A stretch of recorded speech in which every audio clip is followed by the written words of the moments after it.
The champagne glasses still had lipstick on the rim. Hers, not his. Rose petals formed a path from the cabin door to the bedroom, but they were crushed, scattered, like someone had run through them in panic. Candles burned down to nothing. Wax pooled on every surface.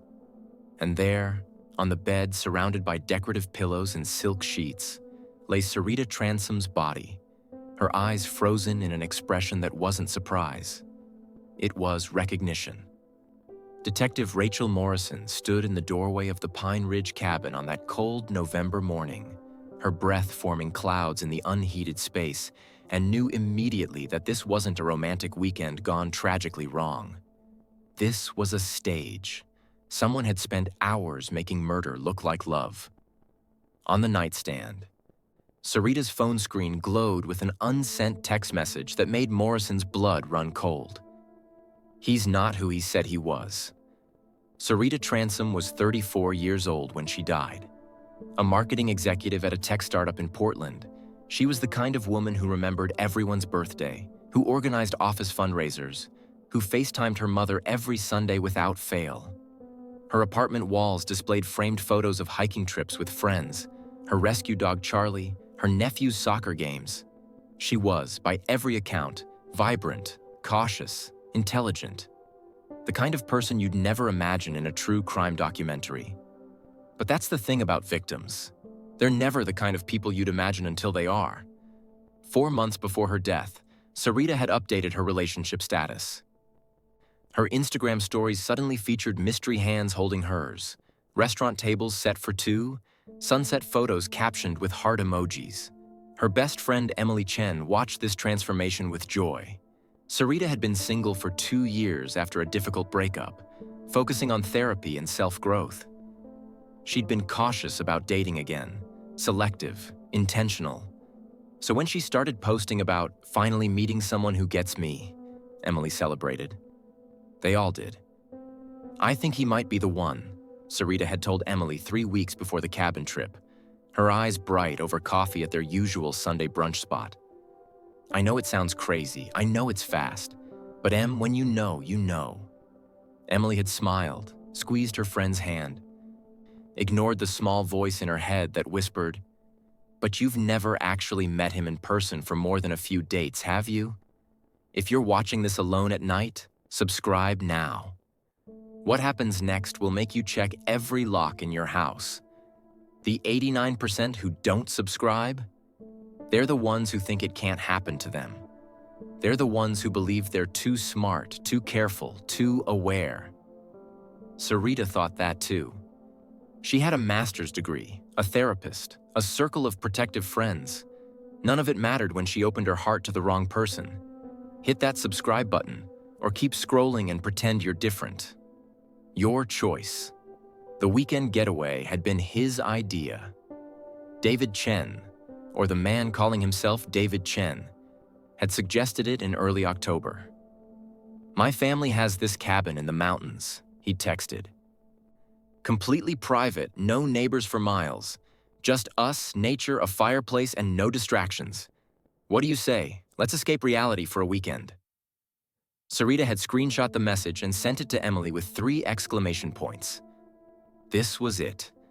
The romantic gesture she'd been waiting for.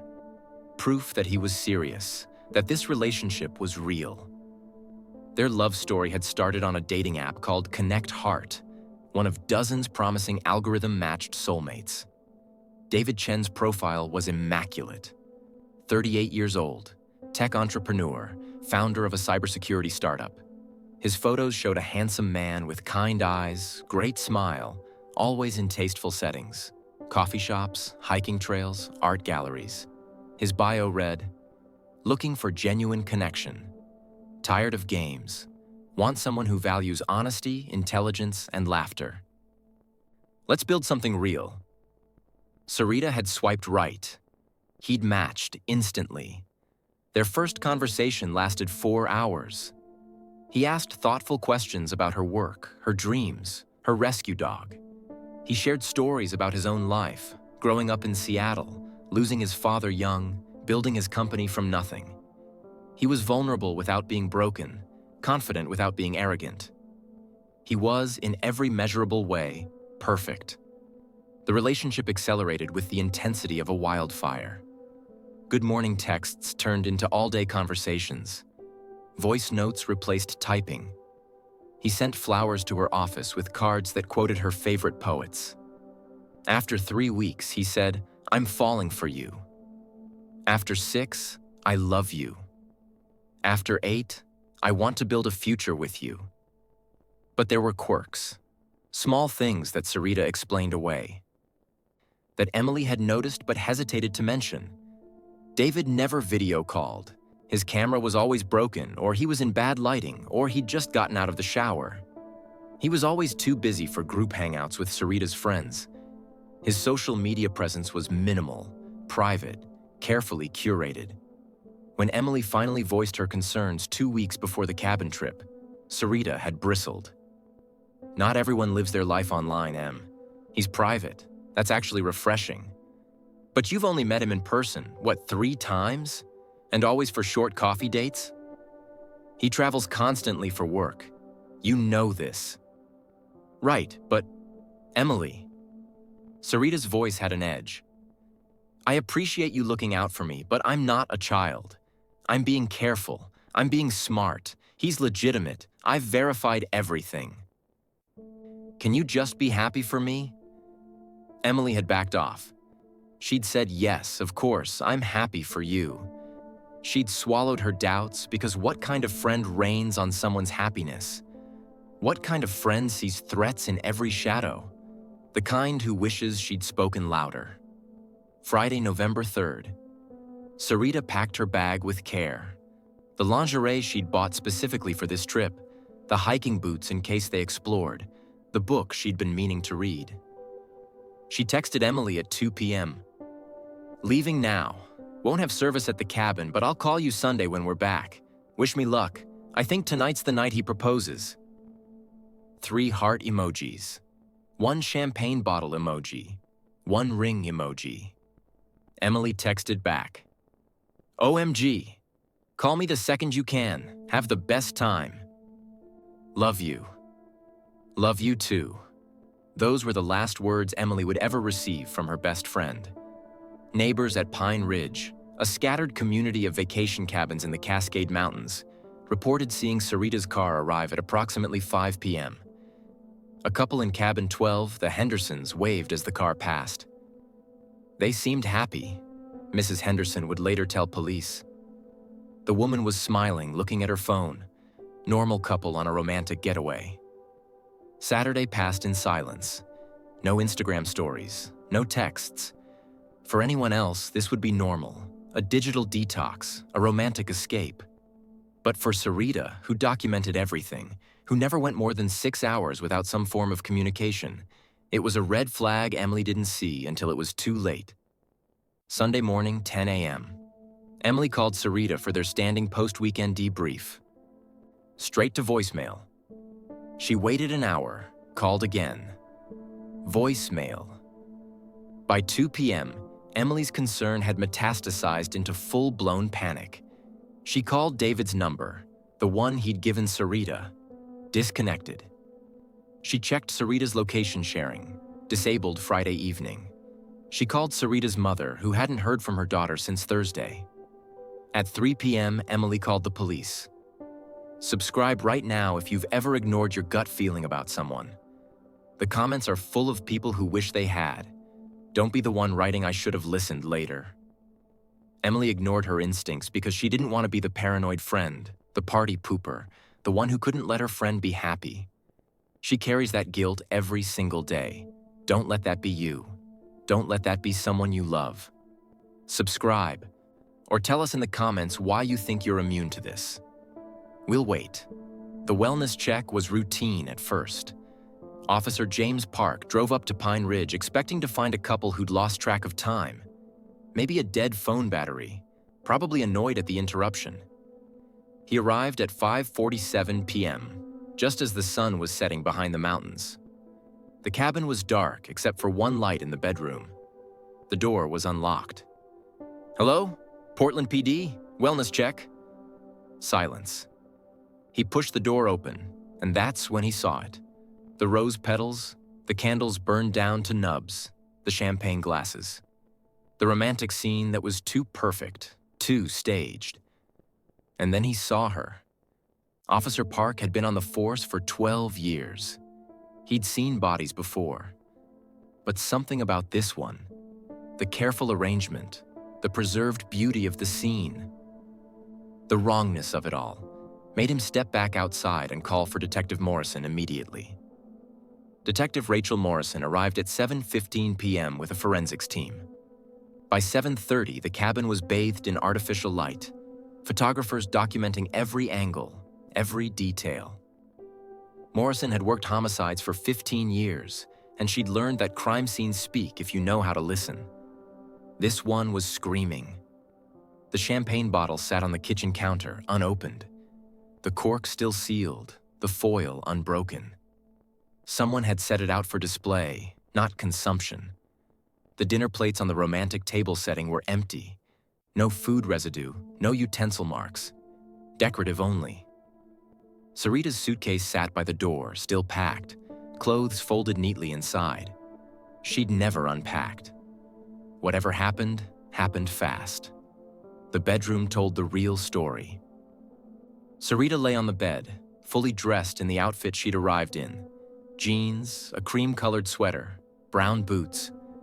No signs of sexual assault, but around her neck, the bruising was unmistakable. Petechial hemorrhaging in her eyes. Manual strangulation. Someone's hands had wrapped around her throat and squeezed until her body stopped fighting. The medical examiner would later confirm time of death. Friday night, between 8 p.m. and 10 p.m. She'd been dead for roughly 48 hours when they found her. But the phone, that's what changed everything. Morrison found it on the nightstand, screen locked but showing notification badges. 43 missed calls from Emily, 17 texts, 3 voicemails. The phone had battery life, had signal. Sarita hadn't responded because she couldn't. Morrison used Sarita's fingerprint to unlock the device. A practice that always felt invasive but necessary. The text thread with David Chen loaded. The messages told a story. Friday, 5:32 p.m. David. Almost there. Can't wait to see you, beautiful. Friday, 5:45 p.m. Sarita. Just pulled up. This place is gorgeous. Friday, 6:12 p.m. David. Getting firewood? Make yourself comfortable. Tonight is going to be perfect. Friday, 6:15 p.m. Sarita. Take your time. I'll open the wine. Then a gap. An hour of silence. Friday, 7:47 p.m. Sarita. Where did you go? Getting worried. Friday, 8:03 p.m. Sarita. David? Friday, 8:24 p.m. Sarita. This isn't funny. Where are you? And then, the final message, typed but never sent, sitting in the text box waiting for someone to press send. He's not who he said he was. Morrison stared at those 7 words. Sarita had discovered something. Had seen something, realized something, and someone had killed her for it. David Chen, whoever he really was, had vanished. His car was gone. His phone was disconnected. And Detective Morrison had a murder victim who'd been catfished to death. The digital forensics team worked through the night. By Monday morning, they had a timeline, a trail, and a horror story that kept unfolding. Connect Heart, the dating app, cooperated immediately when served with a warrant. The account for David Chen had been created 8 months prior using a prepaid credit card purchased with cash at a gas station in Reno, Nevada. The email address was a burner, created specifically for the app. The phone number was from a disposable SIM card, also purchased in Nevada. But the photos, that's where it got interesting. Facial recognition software revealed that David Chen's profile pictures weren't of one person. They were AI-generated composites, blended from multiple stolen photos, altered just enough to avoid reverse image searches. Sophisticated, planned. This wasn't someone's first rodeo. The tech team ran the real David Chen's name through databases.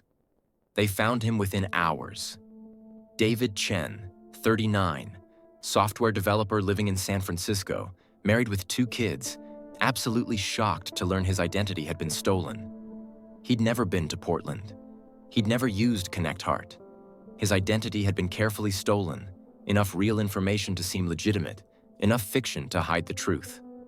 Meanwhile, Morrison's team traced the cabin rental. It wasn't a family property. It had been rented through a vacation rental site 2 weeks before the murder, paid for with a stolen credit card under the name Thomas Morrison, no relation to the detective. The card belonged to an elderly woman in Arizona who'd reported it stolen from her mailbox 3 months prior. Every trail led to dead ends. Every lead dissolved into fake names, stolen identities, untraceable payments. Whoever killed Sarita Transom was a ghost who knew how to stay invisible. Until they checked traffic cameras. An analyst named Derek Patel was reviewing footage from Highway 26, the main route to Pine Ridge. He tracked Sarita's car arriving at 4:58 p.m. on Friday.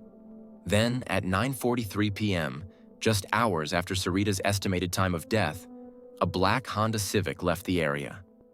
The plates were stolen, reported missing from a parking garage in Portland 3 days earlier. But the driver's face, caught for just 2 seconds as he passed under a streetlight, was clear enough. Facial recognition ran the image through every database available.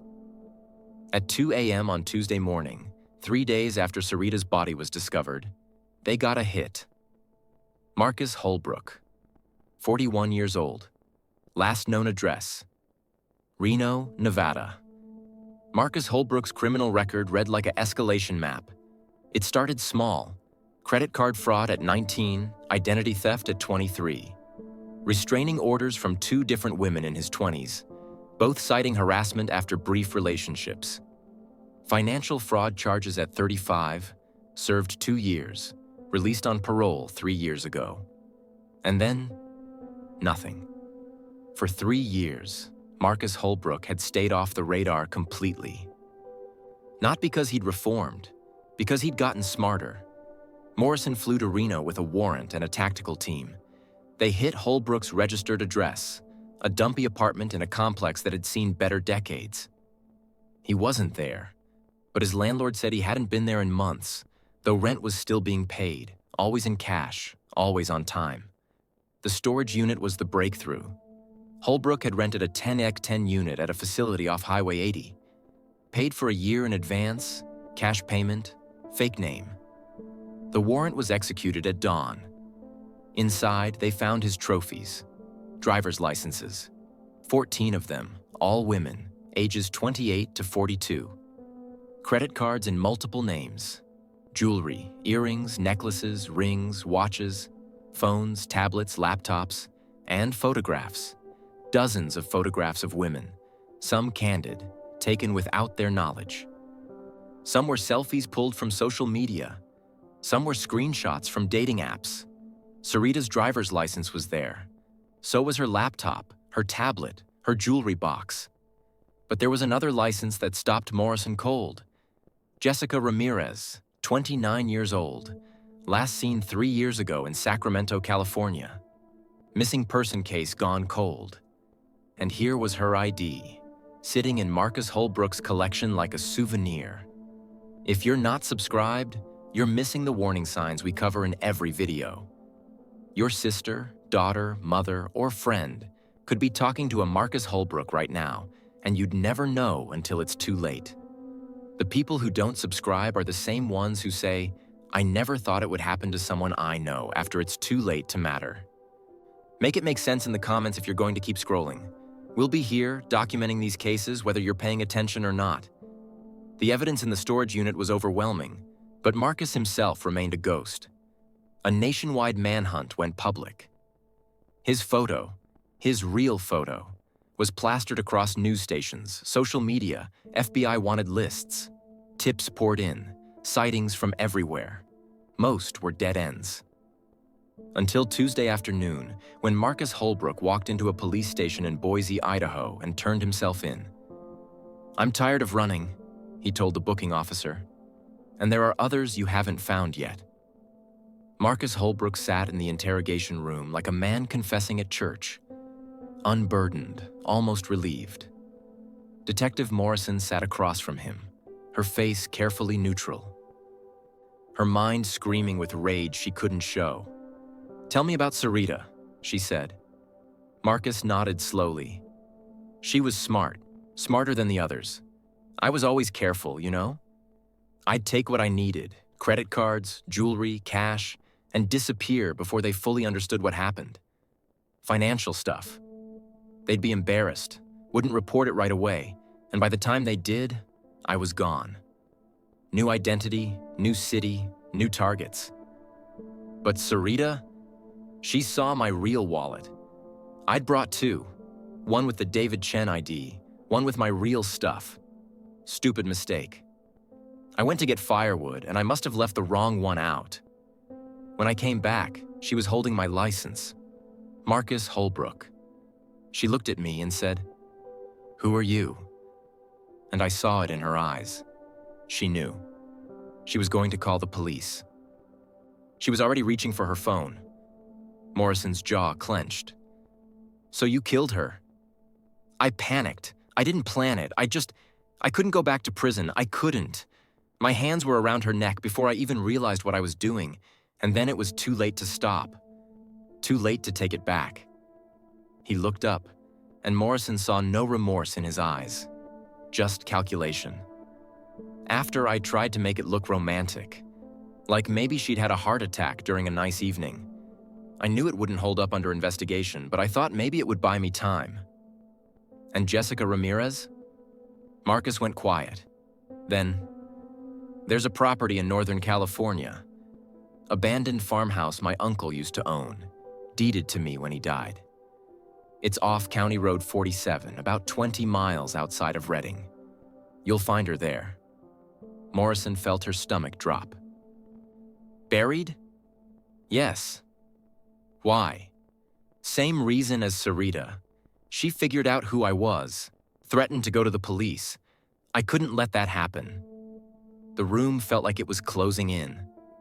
Morrison stood, walked to the door, then turned back. "Are there others?" Marcus met her eyes. "Just those two? The rest were just money, I swear." Morrison didn't believe him. Neither did the FBI. The FBI excavated the property Marcus had described. It took them 6 hours to find Jessica Ramirez's remains, buried 4 feet deep behind the collapsed barn. Her family, who'd spent 3 years not knowing if their daughter was alive or dead, who'd held vigils and hired private investigators and never stopped hoping, finally got their answer. Jessica's case mirrored Sarita's with horrifying precision. She'd met Ryan Martinez on a dating app. They'd corresponded for months. He'd been perfect, attentive, loving, future-focused. They'd planned a weekend getaway to a friend's cabin. She'd told her roommate she thought he might propose. She'd been strangled within hours of arrival, just like Sarita. The case exploded into a multi-state investigation. The FBI formed a task force. They examined every cold case involving missing women who'd been active on dating apps, every unsolved murder with similar patterns. Marcus's storage unit was re-examined with new intensity. Digital forensics tore apart his devices. They found evidence of at least 37 different women he'd scammed over the past decade. Most had been victims of financial fraud only. He'd taken their money and disappeared. But investigators opened cold cases for 6 other missing women whose IDs had appeared in his collection. As of now, only Jessica and Sarita have been confirmed as murder victims. But the search continues. During the investigation, a forensic psychologist named Dr. Elena Vasquez was brought in to profile Marcus Holbrook. What she found added a disturbing new layer to an already grotesque case. 8 years ago, Marcus Holbrook had been a victim himself. Court records revealed that in 2016, Marcus had filed a lawsuit against a woman named Sophie Laurent, a name that turned out to be as fake as David Chen or Ryan Martinez. He'd met her online, fallen in love, believed she was a French entrepreneur looking for an American partner.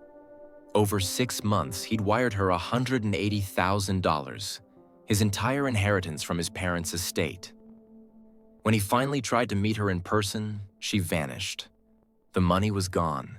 The person didn't exist. Marcus had filed police reports, hired lawyers, even attempted suicide. None of it brought his money back. None of it healed the humiliation. Dr. Vasquez's evaluation painted a picture of a man whose trauma had twisted into something venomous. He internalized the belief that all women are liars, that relationships are predatory, that romance is a con. His crimes weren't about money anymore. They were about revenge. Every woman he targeted fit the profile of the woman who scammed him. Successful, confident, attractive, online daters. He was recreating his trauma over and over, but this time, he was in control. The defense tried to use this in court. They argued diminished capacity, psychological trauma, crimes of passion fueled by mental illness. The prosecution destroyed them. Marcus Holbrook created elaborate fake identities. He researched his victims extensively. He rented properties under stolen identities. He purchased burner phones, disposable credit cards. He planned every detail. This wasn't a broken man lashing out. This was a predator who knew exactly what he was doing. His past victimization doesn't absolve him. It makes his crimes even more heinous because he knew exactly how it felt to be deceived, and he did it anyway.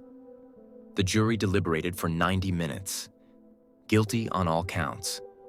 2 counts of first-degree murder, 14 counts of identity theft, 23 counts of fraud. But the story didn't end there. During the deep dive into Marcus's digital life, FBI analysts found something that made the case explode beyond just one killer. Marcus had been an active member of several online forums, dark corners of the internet where men gathered to discuss financial warfare against women. These weren't incel forums focused on violence. They were more insidious. They were communities where men shared tactics for catfishing, romance scams, identity theft specifically targeting women. They traded victim photos like baseball cards. They workshopped fake personas. They celebrated each other's scores. Marcus had been a moderator on one such forum, operating under the username #ReturnToSender. His posts detailed his methods, his successes, his close calls. He'd given advice to other members. He'd encouraged escalation.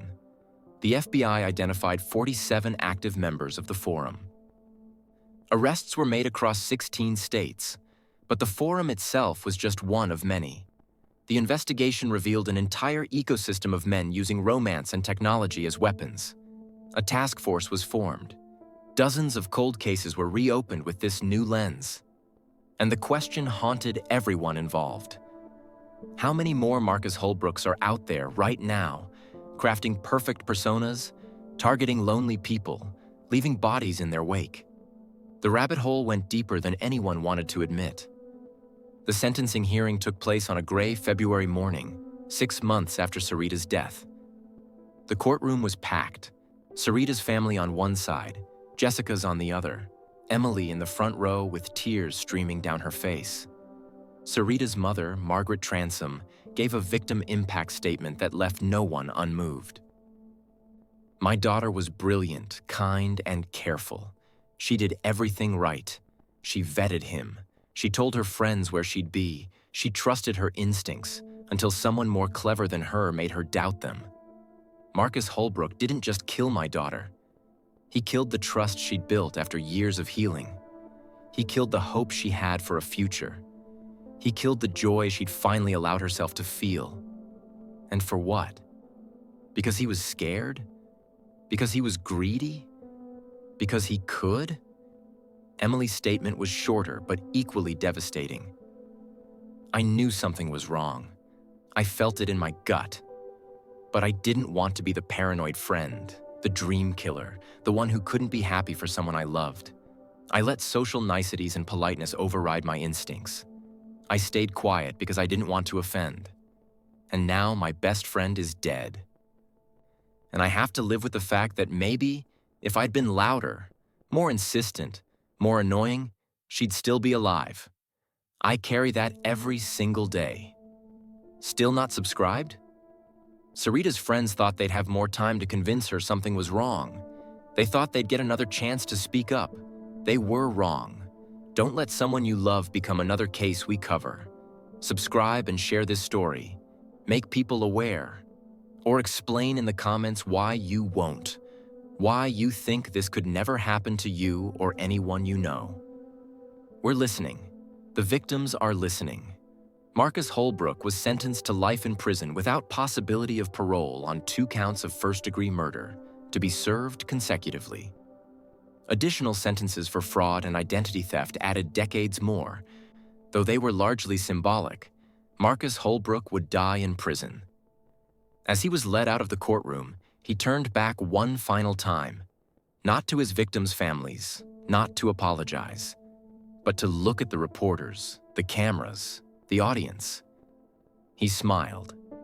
That image, Marcus Holbrook smiling as he's sentenced for murder, became the defining photo of the case. It revealed what Dr. Vasquez's evaluation had suggested.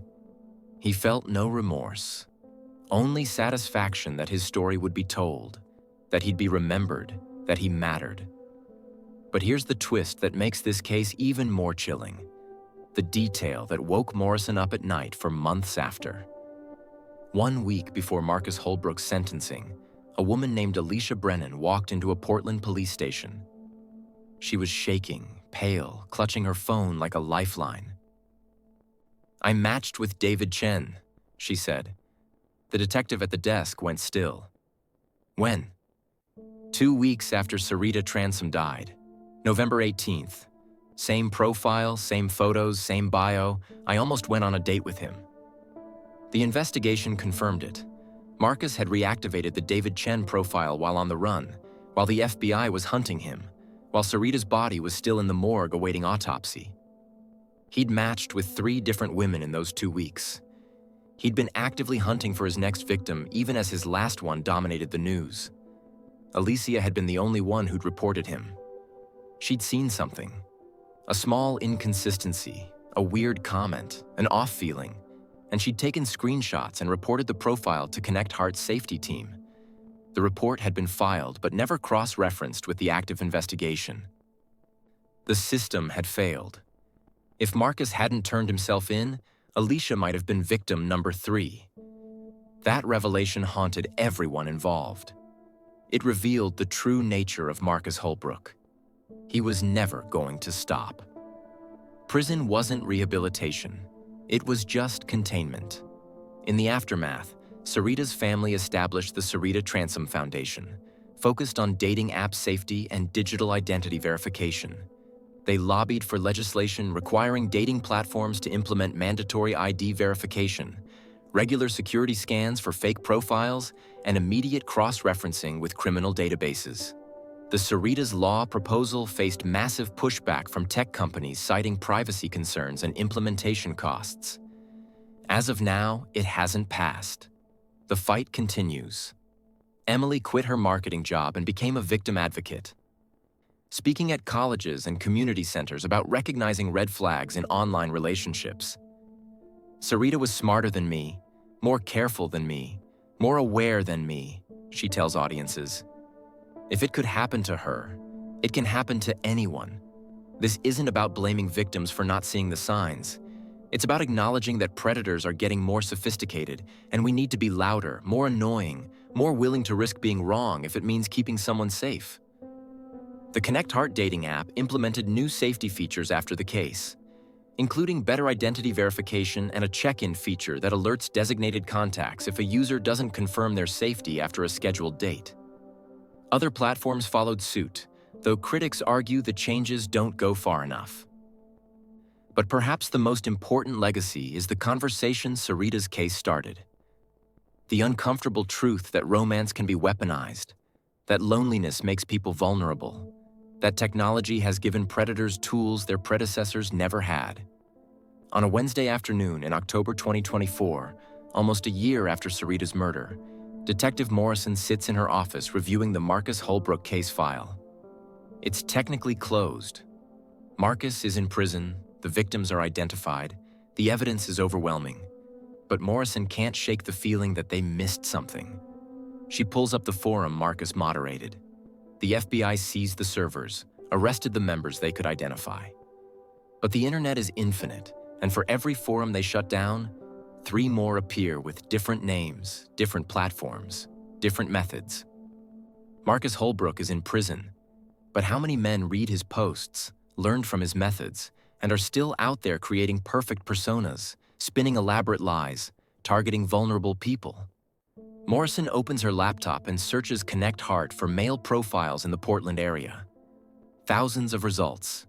Smiling faces, thoughtful bios, promises of genuine connection. Which ones are real? Which ones are Marcus Holbrook copycats, learning from his mistakes, perfecting his methods? There's no way to know until someone else dies. Statistics paint a grim picture. 1 in 10 Americans reports being scammed by someone they met online. Romance scams cost victims $547 million in 2023 alone, and that's just the cases that were reported. Most aren't. Most victims are too embarrassed, too heartbroken, too destroyed to come forward. And for every financial scam, there are predators like Marcus who want more than money. They want control. They want revenge. They want to hurt people who remind them of someone who hurt them. The cycle continues. Sarita Transom's last Instagram post, made 2 days before she died, was a sunset photo with the caption, "Sometimes you have to take a leap of faith and trust that the universe will catch you." The universe didn't catch her. A monster in a carefully constructed disguise did. Emily keeps that post saved on her phone. She looks at it whenever she's about to give a talk, whenever she needs to remember why this work matters. Sarita looks so happy in that photo. Hopeful, excited, alive. She had no idea she had 48 hours left to live. No idea the man she was falling in love with was planning her death. Marcus Holbrook sits in a maximum security prison in California. He receives fan mail, a disturbing reality of high-profile cases. People write to him, some expressing anger, some expressing understanding, some expressing admiration. The guards throw most of it away. Jessica Ramirez and Sarita Transom are buried 800 miles apart, united in death by a killer who saw them not as people but as threats, obstacles, revenge fantasies made flesh. And somewhere, right now, another David Chen is crafting the perfect profile. Another Marcus Holbrook is selecting his next target. Another Sarita is swiping right, hoping this time, this person, this connection will be the real thing. The question isn't whether it will happen again. The question is, will we pay attention before the bodies pile up? Will we listen when our friends say something feels wrong? Will we risk being the annoying one, the paranoid one, the one who speaks up even when it's uncomfortable? Or will we stay quiet, hope for the best, and read about the next victim in a true crime documentary, wondering if we could have done something differently? Sarita Transom was 34 years old when she died. She loved her rescue dog, her family, her friends. She worked hard, laughed often, and believed in second chances. She did everything right, and it didn't matter, because Marcus Holbrook was better at being a monster than she was at spotting one. Remember her name. Remember her story. And the next time your gut tells you something's wrong about someone in your life or someone a friend is dating, speak up, be annoying, be paranoid, be wrong. Because being wrong is embarrassing. Being silent is deadly. If you or someone you know is engaging in online dating, please verify identities through video calls, tell friends your plans and location, and trust your instincts. Resources for reporting romance scams and suspicious profiles can be found through the FBI's Internet Crime Complaint Center, IC3, and the Federal Trade Commission, FTC.